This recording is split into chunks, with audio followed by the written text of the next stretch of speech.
report of the CSU Alumni Council. President Manolo Morales, please. Thank you, Vice Chair Day. Just wanted to echo the sentiments from Chair Miller and President White about the tremendous value that the staff, faculty, and students bring to the state of California. Unsurprisingly, I'd like to spend a few moments on the contributions of the university's alumni. We have 3,479,000 alumni at this point, and that number impresses you. Just think of how many more we're going to add when this graduation initiative is fully implemented. It's truly an exciting time to be in the Alumni Council, as our alumni family is growing at a faster rate than any time in the state's history. So what does this mean for California? Well, through the lens of the economy, it means good things. Our alumni are leading some of the largest industries in the state, leading to record low unemployment and a stronger tax base that supports the CSU and other public services. So let's take Deborah Ale Flint, for example. She's a San Jose State alumna. She's the CEO of LA World Airports, where she's leading the largest public works project in the history of LA. And for anyone who goes to LAX, we know it needs it. The $8.5 billion modernization of LAX. As Deborah knows, economic value is more than just dollars. It's also how it improves the lives of those involved. The LA County Economic Development Corporation found that LAX supports 620,000 jobs that generate nearly $15 billion in local, state, and federal tax revenue.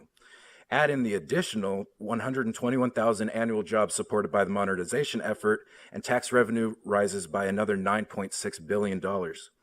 Going back to what this means for people, all those jobs supported by an airport run by a CSU alum, it provides almost $45 billion in labor income, and that supports not just families, but entire communities. The private sector is also led by CSU graduates as well. Cal State LA alumnus Isaac Larian is founder and CEO of MGA Entertainment. If you haven't heard of them, I guarantee you've spent money on their products. It's the largest private toy company in the world, known for its line of Bratz dolls. In addition to those household toys names that the company produces, it's also a force for social good. It created the Project MC Squared toy line to inspire girls to engage in science, technology, engineering, arts, and math-based activities. A line of dolls with STEAM experiment kits debuted on Netflix, with a series for which Isaac is an executive producer. And as with so many stories that we hear about our students and alumni and the American and California dreams, Isaac immigrated to the U.S. in the 1970s with $750 in his pocket and put himself through Cal State LA working as a dishwasher. He earned his degree in civil engineering and came back full circle when he was a 2015 commencement speaker, inspiring the next generation of CSU graduates. Isaac's story leads me to my second answer to the question of what this means for California. It means social mobility. The chance to obtain an education that transforms your ability to provide for yourself and your family, an education that leads you to a career helping entire communities. Like Judi Belk, the Cal State East Bay alumna who's president and CEO of the California Wellness Foundation.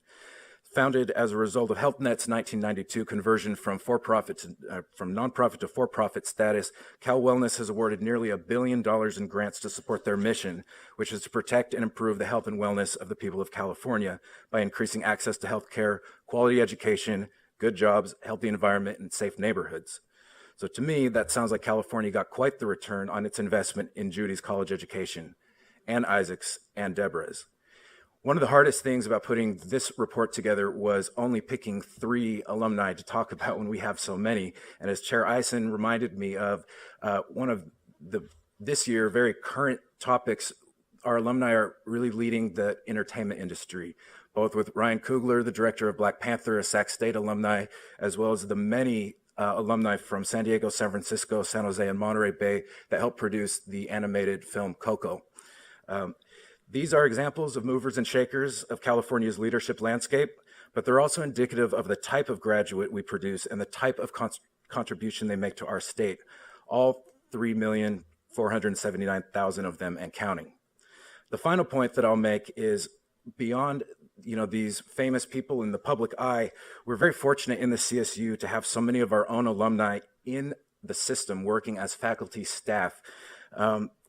and staff, from many of the trustees to many of the presidents, to Chancellor White, all the way to the graduates that teach our students, that keep our campuses and the Chancellor's office running. CSU Alumni truly is powering not only California, but the California State University itself. So I hope everyone joins with the whole system to choose CSU, and that concludes my report. Thank you, Manolo, and thank you for all the great work of the Alumni Council.